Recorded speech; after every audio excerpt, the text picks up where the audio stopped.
오늘의 말씀은 성령이 임하시면 성령님이 임하시니 하는 제목인데, 사실은 좀 더 구체적으로 얘기하면 초대교회에 성령이 임하시니까 나타나는 현상들이거든요. 그래서 성령 충만한 교회, 이렇게 해도 더 구체적이고 확실한 제목이 될 수 있습니다. 우리가 흔히 이야기하는 모든 많은 오늘날 교회들이 초대교회로 돌아가자, 사도행전의 교회로 돌아가자, 그럴 때 이야기하는 초대교회의 모습들, 초대교회는 이러했다, 초대교회에 성령이 임하니까 이런 현상들이 일어나더라. 그래서 우리 춘희교회도 성령이 충만해서 우리 교회도 이런 모습들이 보여져야 될 줄로 믿습니다. 할렐루야. 그래서 오늘 말씀 가운데 우리 교회도 성령 충만을 잊고 우리 교회도 이랬으면 좋겠다, 나도 성령 충만 받아서 이런 성령 충만 받은 자의 이런 그런 증거들이 내 삶에도 우리의 예배 가운데도 있었으면 좋겠다, 이런 사모함을 가지고 함께 말씀을 듣고 또 은혜 나누고 결단하는 시간 되시기를 바라겠습니다. 초대교회에 이 성령이 임하니까 나타나는 현상 중에 하나가 뭐냐면 하나님의 말씀을 배우고 순종하는 교회의 모습이에요. 한번 따라 합시다. 하나님의 말씀을 배우고 순종하는 교회.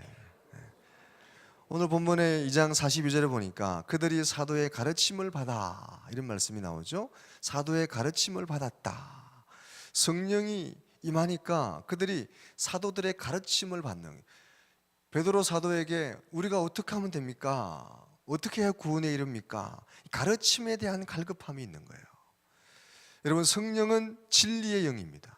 성령은 우리를 깨우치는 영이고, 우리가 어떻게 하면 하나님의 선하시고 기뻐하시고 온전한 뜻이 무엇인지를 분별하도록 돕는 영이 바로 성령인 줄로 믿습니다. 할 말을 생각나게 하시고 우리를 지혜롭게 하시고 깨닫게 하시는 영이 바로 성령이에요. 성령은 가르치시는 영입니다. 성령은 성도들의 가장 완벽한 선생님이고 스승이 되시는 줄로 믿습니다. 그렇다고 성령 한 분만으로 충분히 우리에게 선생님이 되니까 사도의 가르침은 필요 없어, 하나님께 직접 배우면 되지 뭐 사도의 가르침이 뭐 필요해, 그게 아니라는 거예요. 성령 받고 나니까 초대교회 성도들이 사도들의 가르침에 대한 갈급함이 있었어요. 그 가르침에 대한 순종함이 있었습니다. 그래서 이 사도들에 대한 가르침에 대한 갈급함, 우리가 어떻게 해야 됩니까? 그래서 날마다 그들이 사도의 가르침을 받았다, 꾸준하게 가르침을 받고 가르침에 순종하는 겁니다. 여기 중요한 거는 오늘 43절에 나오지만 사람마다 두려워하는데 사도들로 말미암아 기사와 표적이 많이 나타났다, 이렇게 말씀을 듣고 순종하는 가운데 기사와 표적, 증거들이 풍성하게 나타나게 되는 거예요. 성령 받으니까 성도들이 사도의 가르침에 대한 갈급함, 계속 말씀을 듣고 말씀에 대한 그 사모함이 있는 거예요. 이게 성령 받은 사람들 교회들의 어떤 증표, 현상, 증거들이라는 거죠. 신약교회, 사도의 교회가 그랬고 그 사도의 계승을 따르는 우리 교회도 성령을 충만히 받으면 하나님 말씀을 갈급하고 그 말씀의 가르침에 순종하고 그 말씀을 따르려고 하는 일이 계속 일어나는 것, 그게 성령 충만의 증거들이라는 거예요. 근데 여기 중요한 것 하나가 뭐냐면 지식적인 어떤 배움에 대한 갈급함, 그것도 있지만 더 중요한 것은 사도의 가르침의 권위에 순종하는 거예요. 이게 중요합니다. 성령 받고 나니까 사람들이 그 사도들의 가르침에 권위가 있음을 보고 그 권위에 순종하고 그 권위를 따르는 게 중요한 거예요. 지식적으로 아는 것이 아니라 알고 순종하고 따르는 거예요. 오늘 이 시간 예배하는 여러분, 성령 충만한 성도들이 다 되시기를 주의 이름으로 축원합니다. 우리 교회가 성령 충만한 교회가 됐으면 좋겠습니다. 성령 충만한 성도, 성령 충만한 교회의 증거는 뭐냐? 사도의 가르침을 잘 받는 거예요. 목회자의 가르침을 잘 따르는 겁니다. 목회자의 가르침의 권위를 인정하는 거예요. 가정도 잘 되려고 그러면 가장의 권위가 있어야 되는 거죠. 권위적인 건 잘못됐지만 권위는 있어야 되는 거예요. 지혜로운 가족들이라면, 아내라면 남편의 가장의 권위를 인정해 줘야 되는 거예요. 그래야 서로가 잘 되는 거죠. 건강한 교회, 성장하는 교회는 사도의 가르침의 권위를 인정하고 거기에 순종해야 돼요. 할렐루야. 그럴 때 건강하게 성장할 수 있어요. 건강한 교회는 사도의 가르침, 목회자의 가르침에 대한 권위를 인정하고 거기에 순종하는 거예요. 그래야 건강하게 성장하고 날마다 부흥하는 일이 일어나게 될 줄로 믿습니다.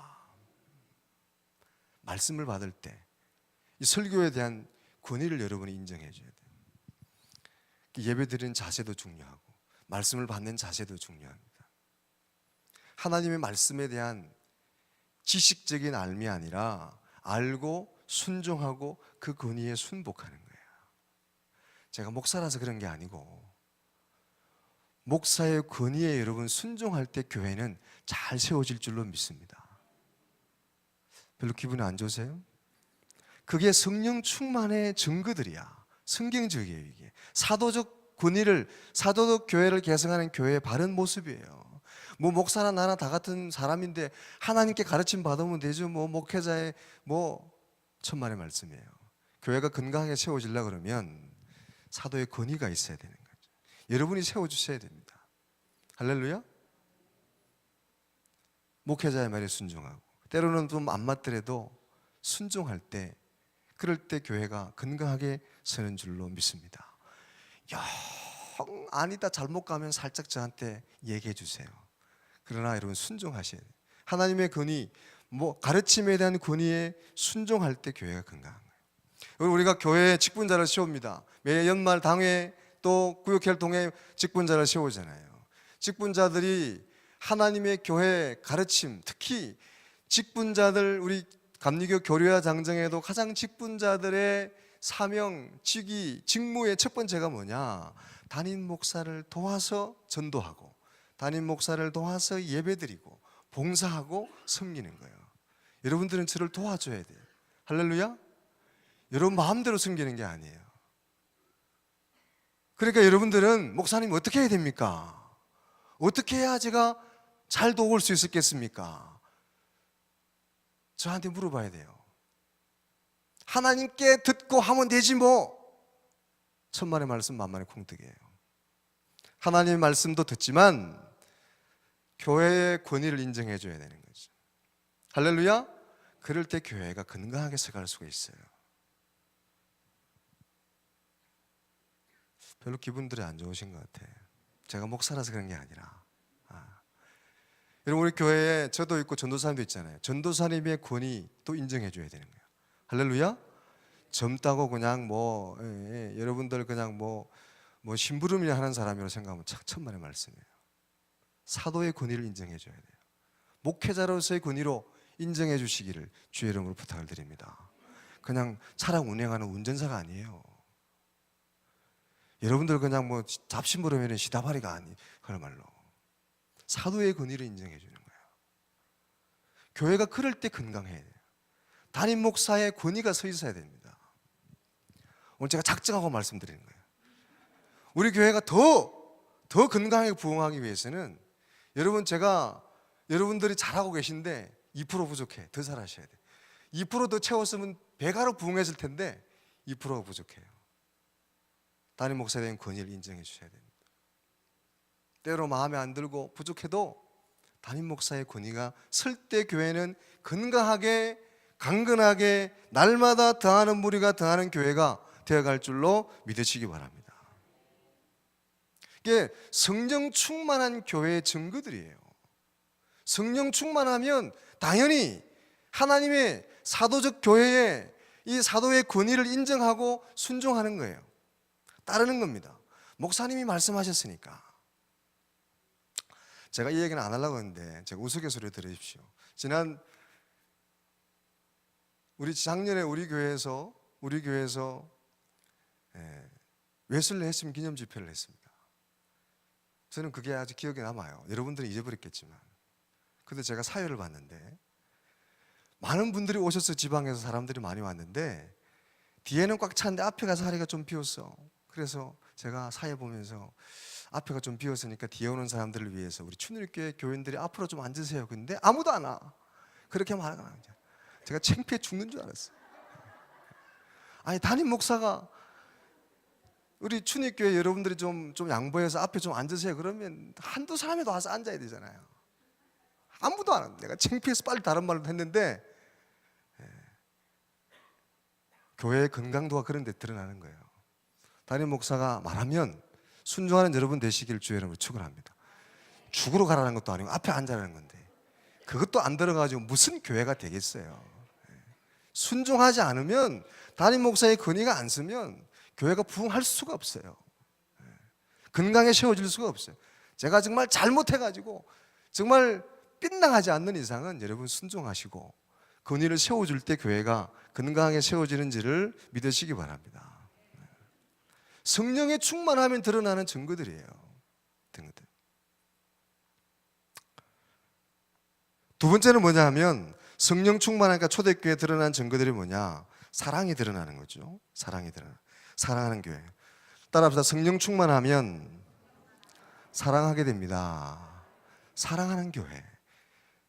본문에 보면 서로 교제하고 떡을 떼며 믿는 사람들이 다 함께 있어 모든 물건을 서로 통용하고 또 재산과 소유를 팔아 각 사람의 필요를 따라 나눠주며 성령에 충만하니까 서로 가지고 있는 걸 나눠주고 돌봐주고 여러분 성령 충만해 보셔서 알겠지만 우리가 성령을 힘입게 되면 내가 주머니에 있는 것도 가지고 나눠주고 싶고 베풀어주고 싶고 할렐루야 힘들고 어려운 사람 찾아가서 기도해주고 싶고 격려해주고 싶고 그게 성령 충만한 증거들이에요. 하나님의 성령에 충만하니까 그런 증거들이 드러나는 거예요. 서로 사랑하는 거예요. 내가 있는 것까지도 베풀고 내 주머니를 털어서 나눠주고 싶고 이게 성령에 충만한 교회 성도들에게 드러나는 증거들이에요. 교제하고 떡을 나눠주고 자신의 소유를 팔아서 필요를 나눠주고 성령 받으면 성령 충만하면 자꾸 성도들과 교제하고 싶어요. 예배 끝나면 쏜살아가지고 집에 가서 세상 친구 만나고 싶으면 성령 충만하지 않아서 그래요. 성령 충만하면 성도들과 교제하고 싶고 같이 식사하고 싶고 함께하고 싶고 교회에 나와서 교회에서만 있는 것도 잘못된 거예요.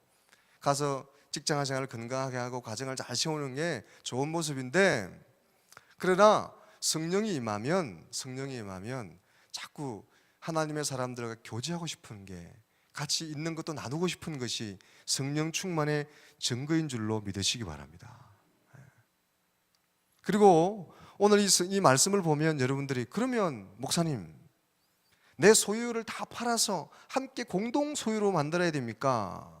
오늘 본문의 말씀이 그렇게 나오죠. 믿는 사람이 다 함께 있어 모든 물건을 서로 통용하고 재산과 소유를 팔아 각 사람의 필요를 따라 나눠주며 그러면 이거 다 내 재산 다 팔아가지고 나눠줘야 됩니까? 오늘부로 다 재산 정리해야 됩니까? 우리 춘익교회는 다 통장 하나로 만들어서 그냥 다 하나가 돼야 됩니까? 그럴 수 있으면 그렇게 하세요. 근데 꼭 그렇게 안 하셔도 됩니다. 그걸 보여주는 게 이제 다음에 5장에 나오면 아나니아와 삽비라 얘기가 나오죠. 이 아나니아와 삽비라가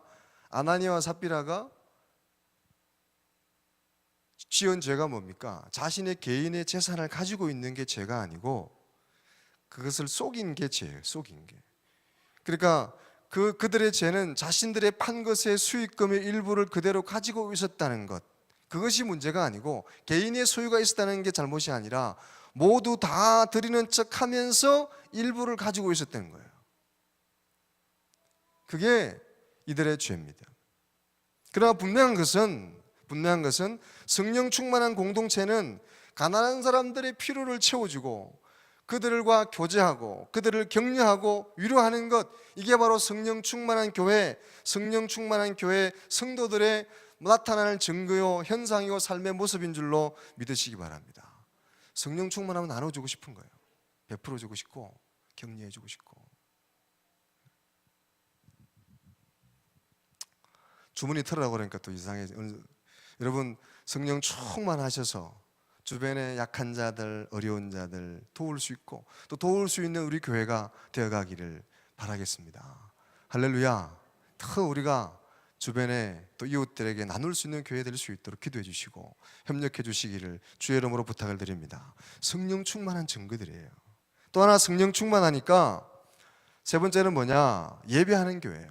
따라합시다. 성령 충만하면 예배드립니다. 예배드리는 현상들이 드러나요. 42절에 보니까 그들이 떡을 떼며 오로지 기도하기를 힘썼다 그랬죠. 성령 받은 그들이 서로 돌보고 서로 함께할 뿐만 아니라 떡을 떼며 기도했다는 것은 이 성경학자들은 이 성만찬에 우리가 떡을 나누는 것으로 또 봅니다.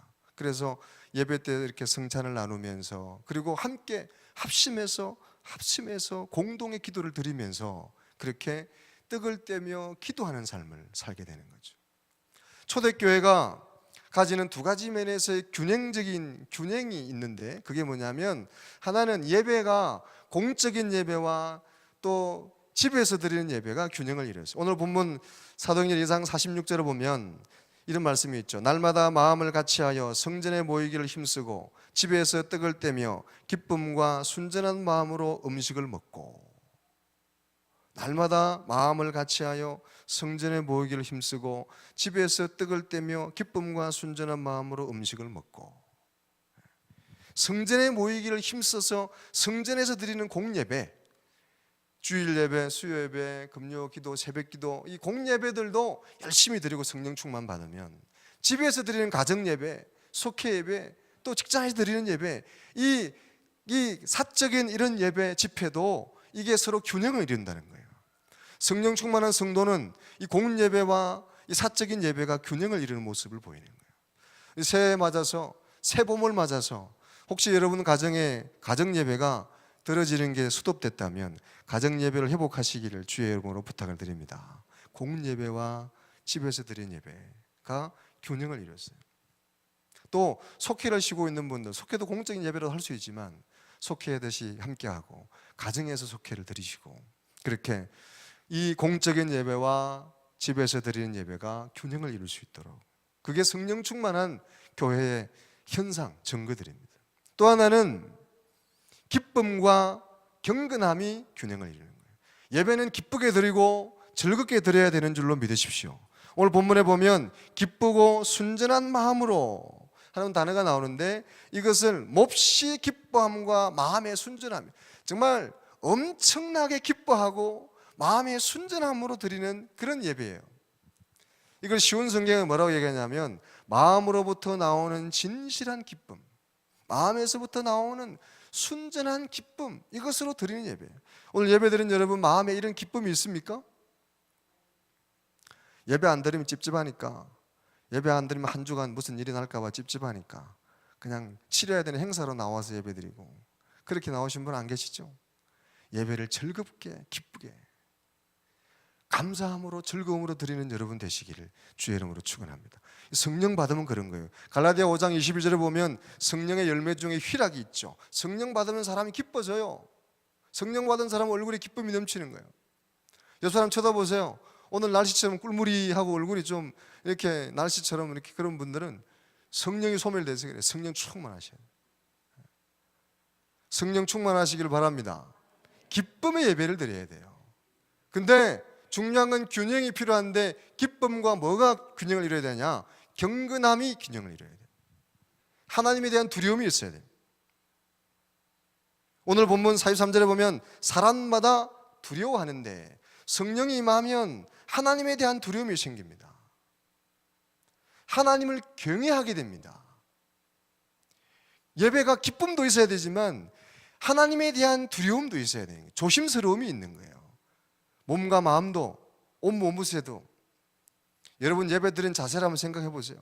여러분 하다못해 누구 어려운 사람, 세상 사람들을 만나더라도 귀한 사람, 좀 어려운 사람은 온몸무새를 단정하게 하고 자세도 바르게 하는데, 거룩하신 하나님께 예배 드리는데 그냥 대자로 이렇게 누워가지고 예배 드리고, 다리 꼬고 예배 드리고, 입 벌리고 좀 졸고, 하나님을 경외함이, 경건함이 없는 예배예요. 하나님을 두려워하며 드리는 예배가 되어야 되는 거예요. 기쁨과 경건함이 같이 조화를 이루어야 돼요. 균형을 이루어야 됩니다. 여러분, 교회 나올 때 기쁨도 있어야 돼요. 그런데 하나님을 두려워함도 있어야 되는 거예요. 여러분들이 여기 뭐 사교장이 아니잖아요.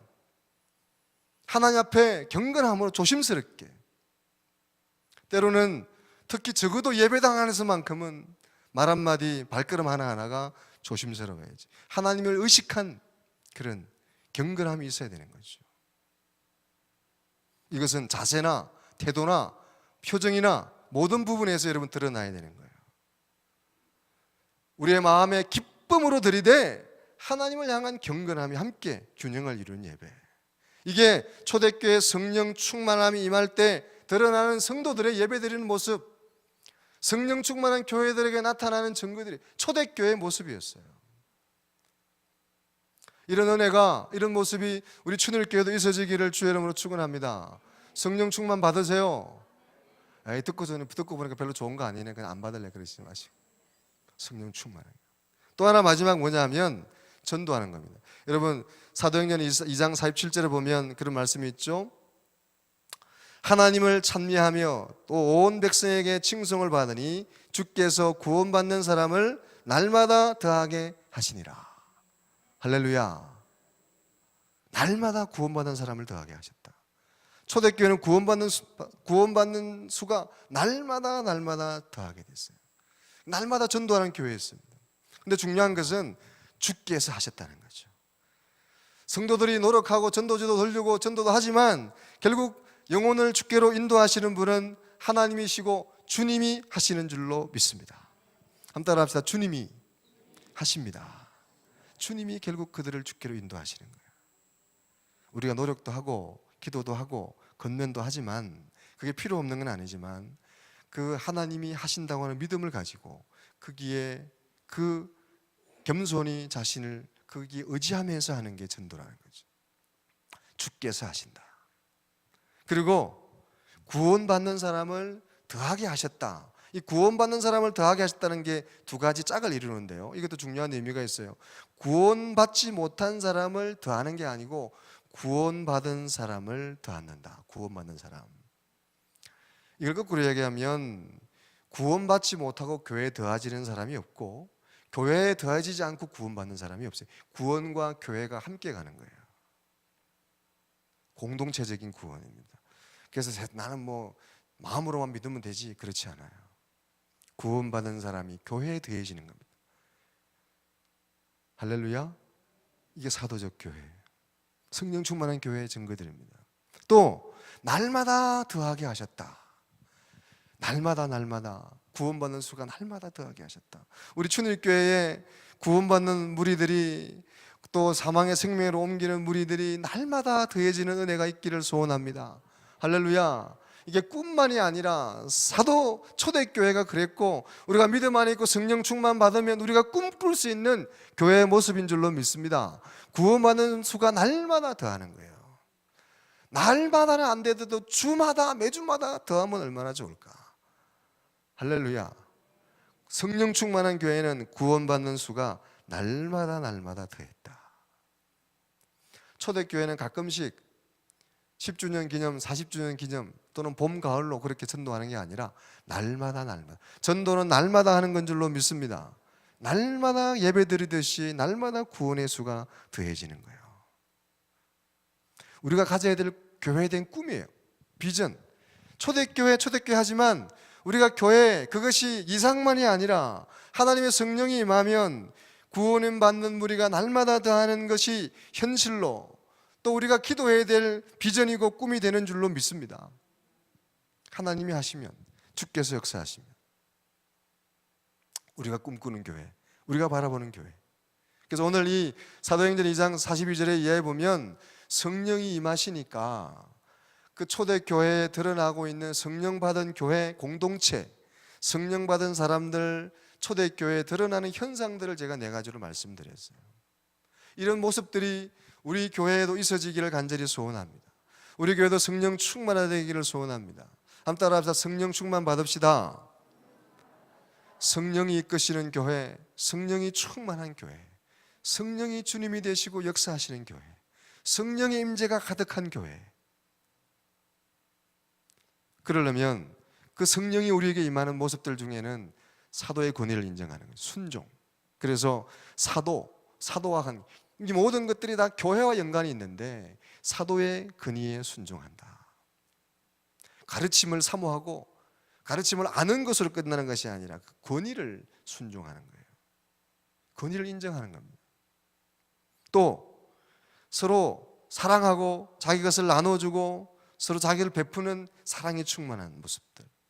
그리고 예배 가운데 예배 통해 하나님을 두려워하고 하나님을 기뻐하고 성전에서나 집에서 기도하며 성만찬 나누며 하나님께 예배하는 진정한 예배자들이 되는 교회.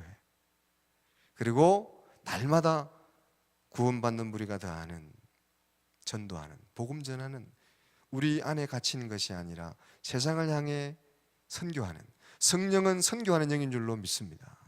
성령 충만한 교회는 세상을 향해 눈을 돌리고 그들을 전도하죠. 이런 모습이 저와 여러분이 함께하는 추리교회 가득가득하기를 주의 이름으로 축원합니다. 우리가 꿈꿔야 되는 교회의 모습이에요. 성령 충만해서 이런 현상들이 날마다 우리 모임 가운데 드러나고 보여지는 교회가 되기를 소원합니다. 우리가 꿈꾸는 교회, 성령이 충만한 교회. 우리는 이미 성령 받은 사람들이니까 우리 안에 성령이 소멸되지 않도록 우리 하나님께 우리를 맡기고 우리 하나님의 성령이 우리를 자유함으로 우리를 이끄실 수 있도록 자신을 맡겨드리고 이 가운데 성령이 충만하게 임하시고 우리 가운데 충만하게 임재하시고 그래서 성령의 증거들이 많이 드러날 수 있도록 함께 기도하고 함께 아름답게 교회를 세워나가는 저와 여러분 다 될 수 있기를 주의 이름으로 부탁을 드립니다. 할렐루야. 옆 사람 쳐다보세요. 성령 충만한 교회가 될 줄로 믿습니다. 성령 충만한 행복한 교회, 살아있는 교회, 주님이 역사하시는 교회. 그런 어떤 이게 꿈이 아니라 우리 춘일교회가 이런 초대교회 모습, 이런 성령 충만한 모습을 회복하고 날마다 이런 증거들을 목격하게 되는 놀라운 한 해가 되시기를 또 그렇게 될 줄로 믿습니다.